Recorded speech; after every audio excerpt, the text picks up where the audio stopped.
எத்தனையோ மலைகள் உண்டு, எங்கெங்கோ கோவில்கள் சென்றதுண்டு. ஆனால் உன்னை போல் ஒரு தெய்வத்தை உலகில் நான் கண்டதில்லையே ஐயப்பா. சுவாமியே சரணமையப்பா.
மோகன ரூபன் என்போம், பில்லாளி வீரன் என்போம், வீரமணி கண்டன் என்போம், பந்தளராஜன் என்போம், பம்பாவாசன் என்போம், கலியுக வரதன் என்போம், காந்தமலை வாசன் என்போம், சத்குருநாதன் என்போம், சாந்த சரூபன் என்போம், ஆனந்த சித்தன் என்போம், ஹரிகர சுதன் என்போம், ஈசனுக்கு மகனாம், ஈடில்லா தெய்வமாம், குழந்தையாய் இருப்பானாம், பக்தர் குறையெல்லாம் தீர்ப்பானாம், ஏழைக்கு அருள்பவனாம், நம்ம குல சுவாமியாம்.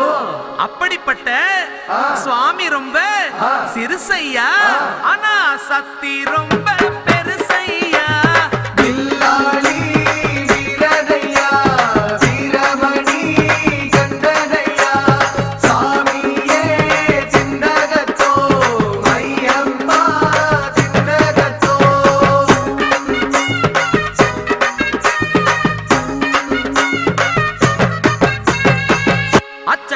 அரசன் என்போம், ஆரியங்காவு ஐயன் என்போம், குலத்துப்புளை பாலன் என்போம், எரிமேலி ஸ்ரீதர்ம சாஸ்தாவென்போம், சொரிமுத்து ஐயனார் அப்பன் என்போம், ஜோதிச ரூபன் என்போம், மகர்ஷி மர்தன் என்போம், மணிகண்ட சுவாமி என்போம், சுகுண விலாசன் என்போம், சுந்தர ரூபன் என்போம், ஜாதி மத பேதமில்லா கடவுளாம், சத்திய வடிவான தெய்வமாம், ஆபத்தில் காப்பவனாம், அன்னதான பிரபுவாம், உலகத்தின் முப்பற்ற தெய்வமாம், சோதனைகள் செய்வானாம், ஆனா கைவிட மாட்டானாம்.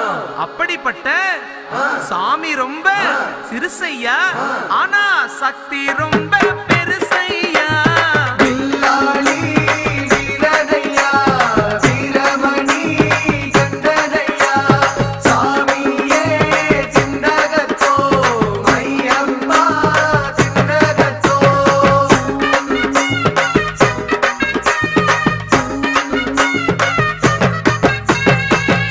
பூலோகநாதன் என்போம், பூமி பிரபஞ்சன் என்போம், ராஜாதிராஜன் என்போம், ராஜமணிகண்ட சுவாமி என்போம், ஸ்ரீதர்ம சாஸ்தா தெய்வம் என்போம், தருணீதர கண்டன் என்போம், பொன்னம்பளவாசன் என்போம், தேவாதி தேவன் என்போம், மங்களமூர்த்தி என்போம், மகர ஜோதி என்போம், சகலகலா வல்லவனாம், சந்தன பிரியனாம், நெய் அபிஷேக பிரியனாம், சபரிமலையில் வாழ்பவனாம், பக்தர் உயிரில் கலந்தவனாம், பாசமான சுவாமியாம்.